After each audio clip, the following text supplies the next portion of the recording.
Thank you. It's such an honor, Danielle. Thank you, David. Thank you, guys. Thank you so much. I've never done this before, and after watching Major, and it was so fabulous, I'm excited and terrified at the same time. It's just such a beautiful thing, and such an important thing for me to be here. I live in the state of Georgia, and so I've just been in bed for an entire day. And it's nice to get to come here where I don't have to look at every other person and assume that they've plummeted us into where we are now in this country. I feel like I can look out at you and think, maybe only one in this room did that, or maybe none of you, I'd like to think. So, you know what? That feels awesome because of where I came from. And my home state is Mississippi, and so that's even worse. So I did want to try to think about ways that, as Danielle said, we still have faith and we're hopeful. But the thing is, when we planned this, we didn't quite think, oh, right, it'll be after November 8th. I didn't think I'd be doing this after the election. I certainly didn't think it would be going the way that it did. And so it kind of changes everything. I'm still going to read some of what I plan to read. Because I think in some ways it might be even more relevant. And so by way of introduction, my first poem is a poem called Miscegenation. And next year, 2017, we are at the 50th anniversary of Loving versus the state of Virginia. That is the Supreme Court case that in which they ruled that anti-miscegenation laws preventing intermarriage, were illegal in the United States. Of course, it took a long time for that to kind of take hold in a lot of places. So, when I was born just before that, and it was still illegal in 20 states in the nation for parents like mine to get married. But only in the late 1990s did other states get rid of their anti-miscegenation laws, including the state of Alabama, which put it to a vote. And what seems so familiar right now is that about half of the voting population in Alabama voted to keep these laws that couldn't be enforced because they'd been ruled unconstitutional in 1967. But they kept them so that at least symbolically it could be said that parents like mine couldn't be married legally and people like me born legally in the United States. So that was just about half of the voting population. So half of the voting population.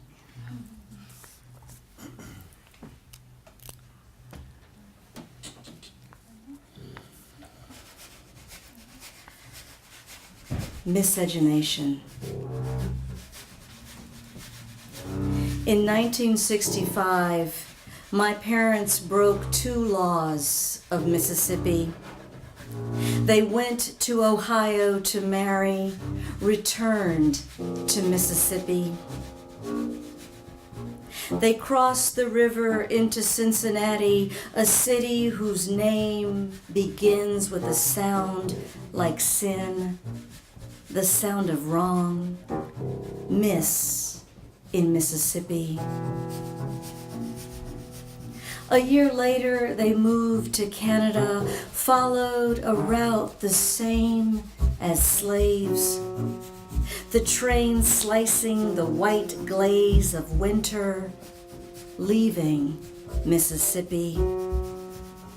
Faulkner's Joe Christmas was born in winter. Like Jesus, given his name for the day he was left at the orphanage,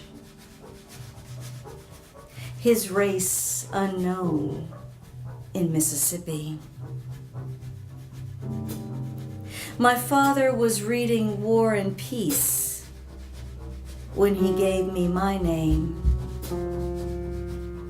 I was born near Easter, 1966, in Mississippi. When I turned 33, my father said, "It's your Jesus year. You're the same age he was when he died. It was spring. The hills green in Mississippi. I know more than Joe Christmas did. Natasha is a Russian name, though I'm not. It means Christmas child, even in Mississippi."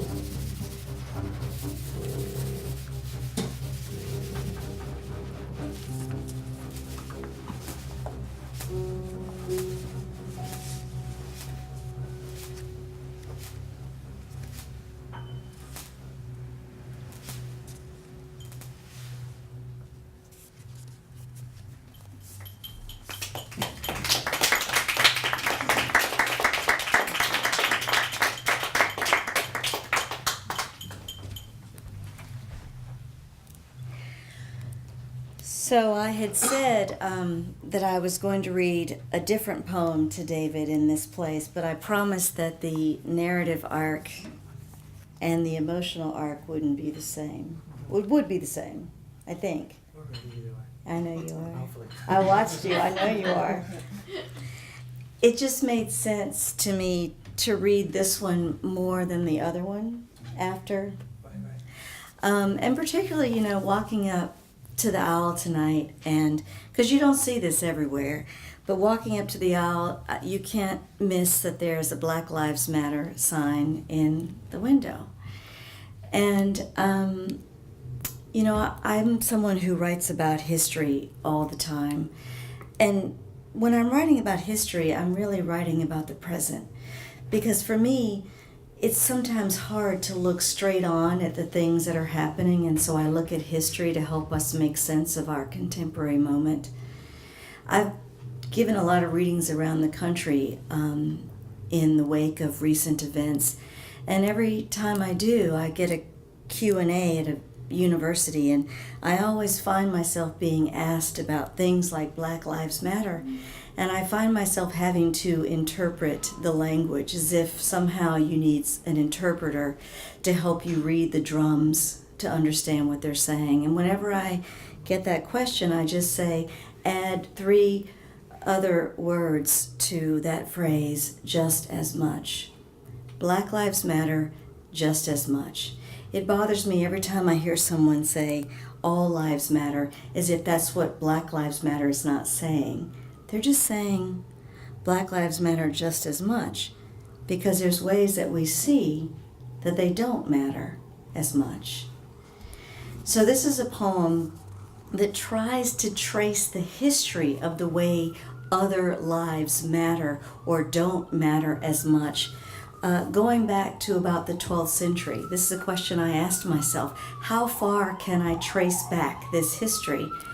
And so this is a poem about the patron saints of medicine, Cosmas and Damien, who were told the myth, the miracle of the black leg, it's called, the miracle of the black leg, is a 12th century miracle in which the brothers, the patron saints of medicine, Cosmas and Damien, were told that they needed to heal a white sacristan, a white member of the church who had a gangrenous leg. He was sick, diseased, and so they told him, an archangel came down and told him that they needed to go to the graveyard and dig up a body and cut off the leg of a black man who'd been buried to give it to heal this white patient.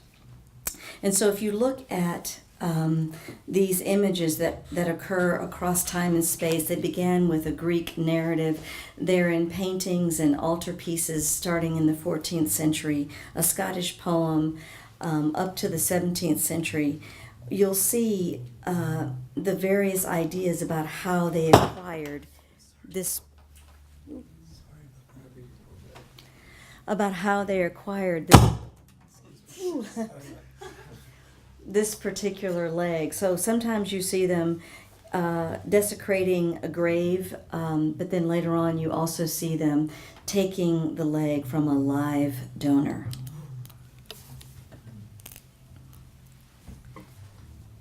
Miracle of the black leg. Always the dark body hewn asunder. Always one man is healed, his sick limb replaced, placed in the other man's grave. The white leg buried beside the corpse or attached as if it were always there. If not for the dark appendage, you might miss the story beneath this story. What remains each time the myth changes. How, in one version, the doctors harvest the leg from a man 4 days dead in his tomb at the church of a martyr. Or, in another, desecrate a body fresh in the graveyard at St. Peter in chains. There was buried just today an Ethiopian. Even now, it stays with us when we mean to uncover the truth. We dig, say, unearth.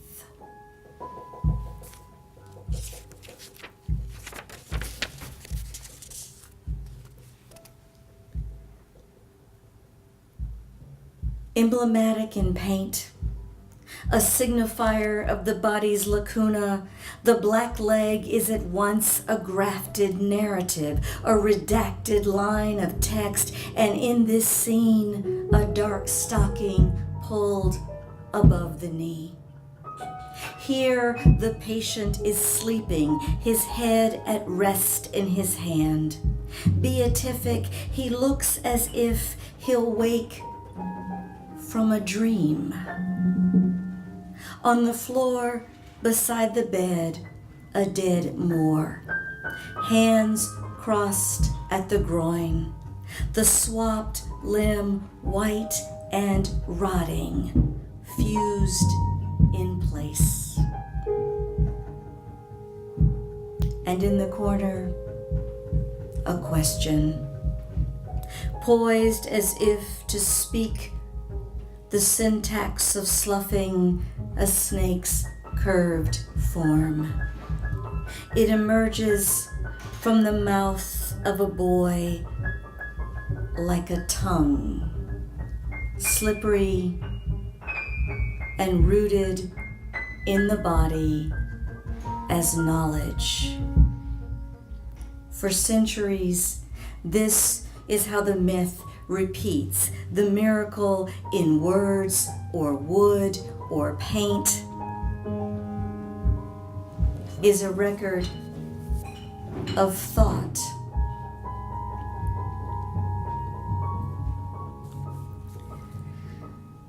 See how the story changes. In one painting, the Ethiop is merely a body, featureless in a coffin, so black he has no face. In another, the patient at the top of the frame seems to writhe in pain, the black leg grafted to his thigh. Below him, a mirror of suffering. The blackamoor, his body a fragment arched across the doctor's lap as if dying from his wound. If not imminence, the soul's bright anchor, blood passed from one to the other. What knowledge haunts each body? What history? What phantom ache? One man always low, in a grave or on the ground, the other up high, closer to heaven. One man always diseased, the other a body in service, plundered.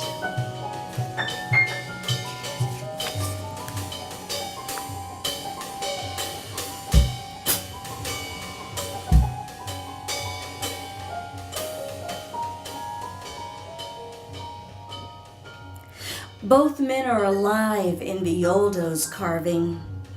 In twinned relief, they hold the same posture, the same pained face, each man reaching to touch his left leg. The black man on the floor holds his stump. Above him, the doctor restrains the patient's arm as if to prevent him touching the dark amendment of flesh. How not to see it? The men bound one to the other, symbiotic. One man rendered expendable, the other worthy of this sacrifice. In version after version, even when the Ethiopian isn't there, the leg is a stand-in, a black modifier against the white body, a piece cut off, as in the origin of the word comma. Caesura in a story that's still being written.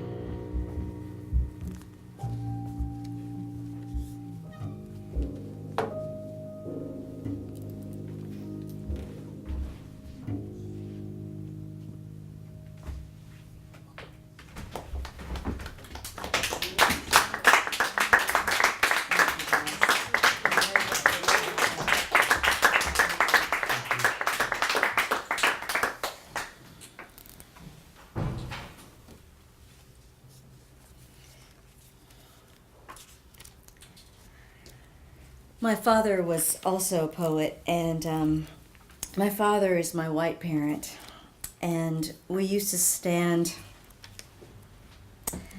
at podiums like this all the time and read together. And there was a lovely poem of my father's that he would read, and whenever he got to it, something bothered me about it, and I could never figure out what it was.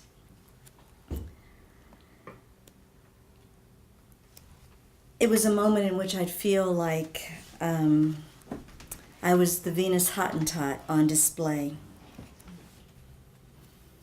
My father, we used to have debates my whole life about Thomas Jefferson, the Enlightenment.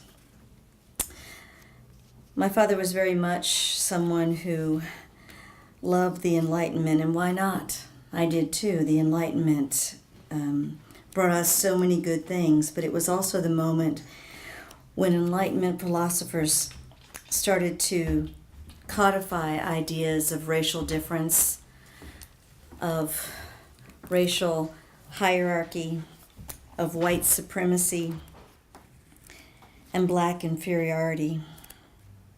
And of course, we've reached a moment where that language, those ideas of deeply ingrained and unexamined notions of racial difference have been given a platform again to speak. And it reminds us that even in the intimate, loving relationships between parents and children, fathers and daughters, there still is this deeply ingrained and unexamined idea about difference. This book has two epigraphs, one from Robert Penn Warren and the other from T.S. Eliot, in conversation.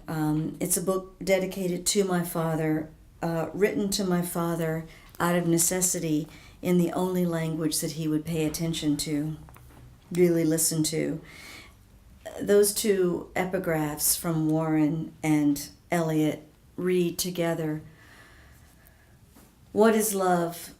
One name for it is knowledge. After such knowledge, what forgiveness? In this poem, you'll hear that line from my father's poem. And this is a poem that's after a chalk drawing by J.H. Hasselhorst, 1864. Knowledge.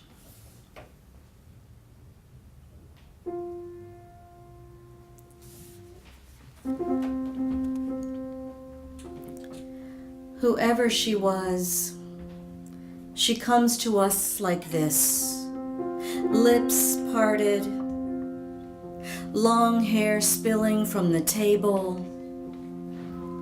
like water from a pitcher.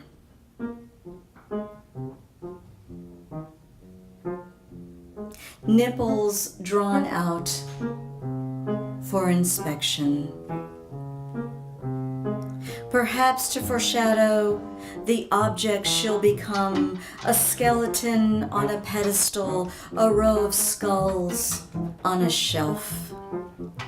To make a study of the ideal female body, 4 men gather around her.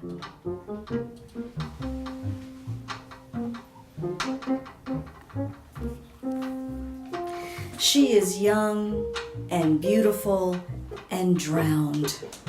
A Venus de Medici risen from the sea, sleeping.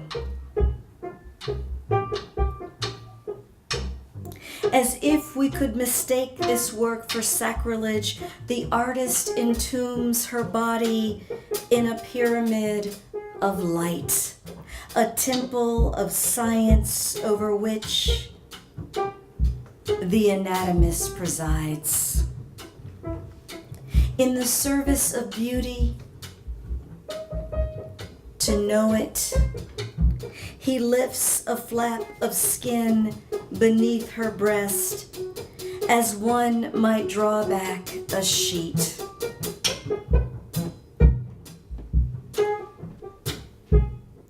We will not see his step-by-step parsing, a translation, Mary or Catherine or Elizabeth to corpus, areola, vulva, in his hands instruments of the empirical, scalpels, pincers, cold as the room must be cold, all the men in coats, trimmed in velvet or fur, soft as the down of her pubis.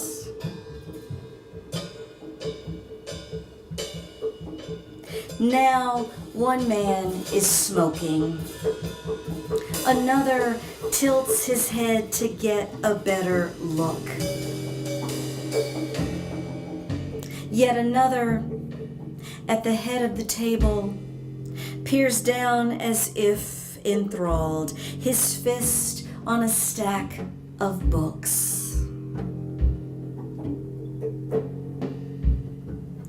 In the drawing, this is only the first cut.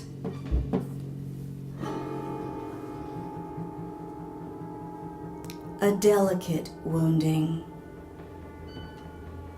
And yet, how easily the anatomist's blade opens a place in me. Like a curtain drawn upon a room in which each learned man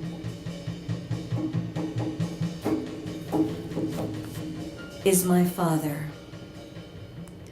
and I hear again his words. I study my crossbreed child. Misnomer and taxonomy. The language of zoology. Here, he is all of them. The preoccupied man, an artist, collector of experience. The skeptic angling his head, his thoughts tilting toward what I cannot know. The marshaller of knowledge, knuckling down a stack of books. Even the dissector, his scalpel in hand like a pen poised above me.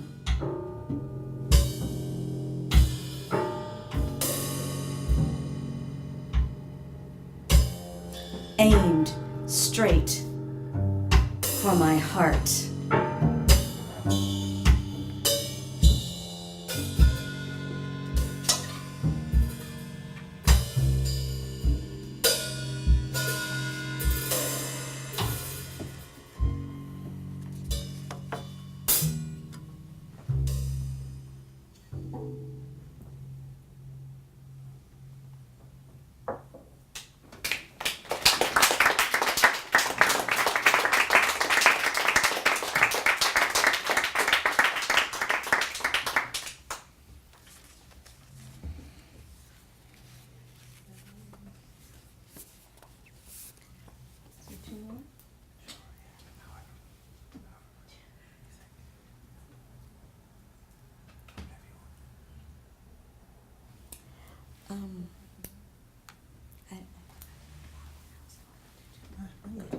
That's what I love about you musicians. Sorry about that.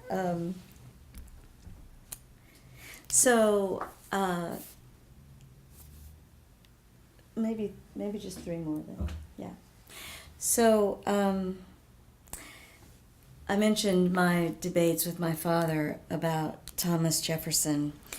So you must know that it was perhaps Thomas Jefferson who first called for, in Notes on the State of Virginia, a kind of comparative anatomy.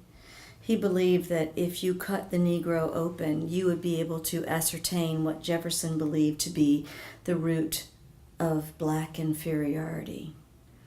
And there were doctors who did this work in the 19th century. This is Dr. Samuel Adolphus Cartwright on dissecting the white Negro, 1851.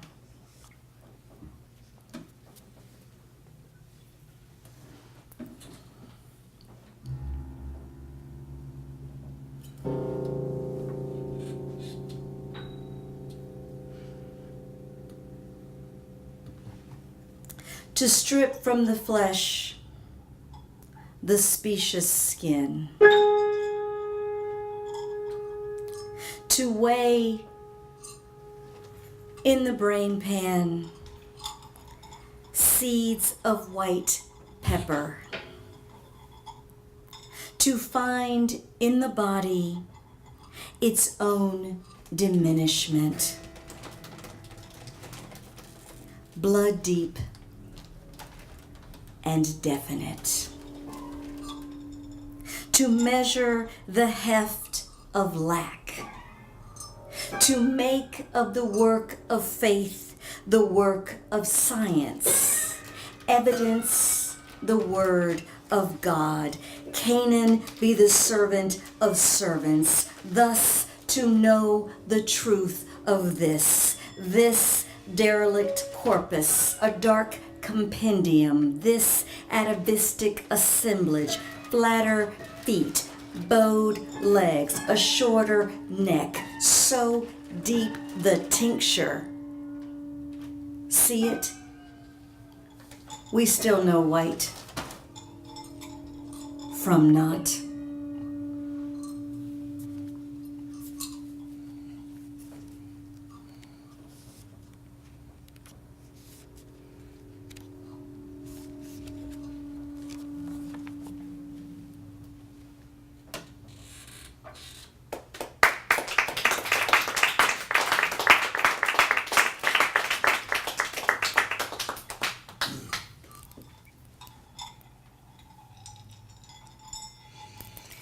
had to take my father back to Monticello, to Jefferson's home, to finish this book. He first took me there 25 years ago. And a lot of things have changed at Monticello if you haven't been there in a while. It's now the official position of the Jefferson Foundation that Thomas Jefferson did indeed father several of Sally Hemings' children. And whereas it used to be taboo to even bring up Sally Hemings on the tour, now the docent will tell you that first thing when you begin. Because of that, the kinds of conversations that one might overhear have changed. This is perhaps the hardest poem I had to write because it presents my father to himself in a way that he didn't want to have to recognize. When he first read the book, he said to me, "It's beautiful, but it's sad." And I said, "Well, Daddy, it was sad while I was living it." The sadness enters again. Enlightenment.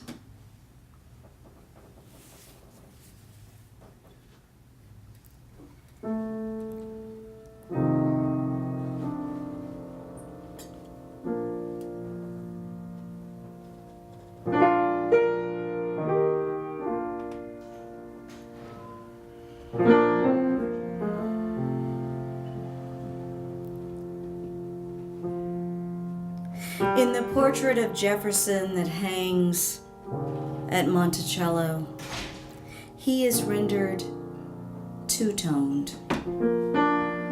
His forehead white with illumination, a lit bulb. The rest of his face in shadow, darkened as if the artist meant to contrast his bright knowledge, its dark subtext.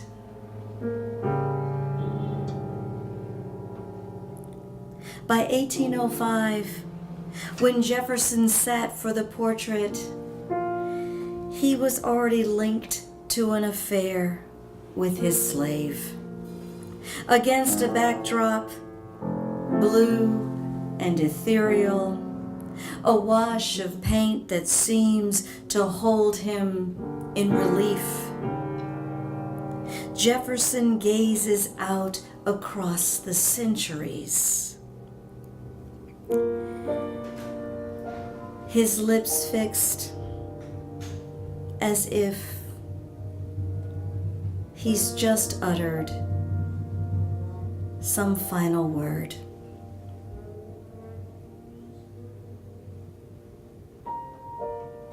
The first time I saw the painting, I listened as my father explained the contradictions. How Jefferson hated slavery, though out of necessity, my father said, had to own slaves. That his moral philosophy meant he could not have fathered those children. Would have been impossible, my father said. For years, we debated the distance between word and deed. I'd follow my father from book to book, gathering citations. Listen as he named, like a field guide to Virginia,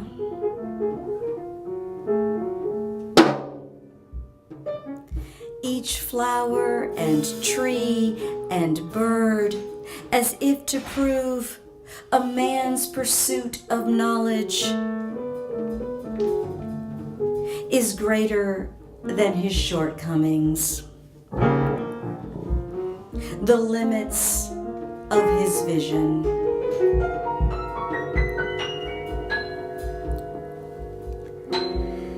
I did not know then the subtext of our story, that my father could imagine Jefferson's words made flesh in my flesh. The improvement of the blacks in body and mind, in the first instance of their mixture with the whites. Or that my father could believe he'd made me better. When I think of this now, I see how the past holds us captive. Its beautiful ruin etched on the mind's eye. My young father, a rough outline of the old man he's become, needing to show me the better measure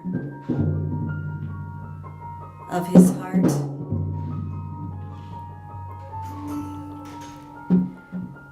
An equation writ large at Monticello.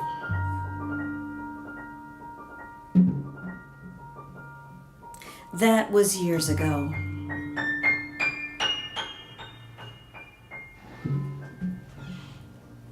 Now we take in how much has changed. Talk of Sally Hemings, someone asking, how white was she? Parsing the fractions as if to name what made her worthy of Jefferson's attentions.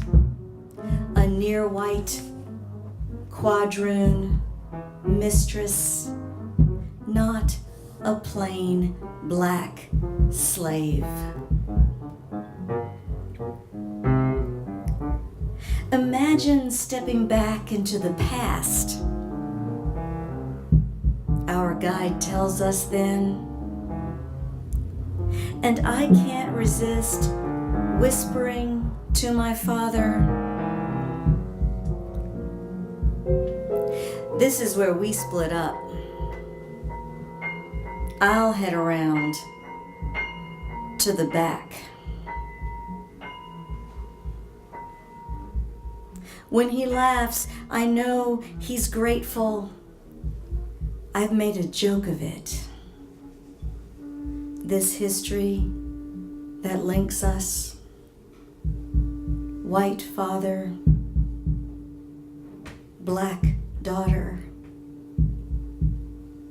even as it renders us other to each other.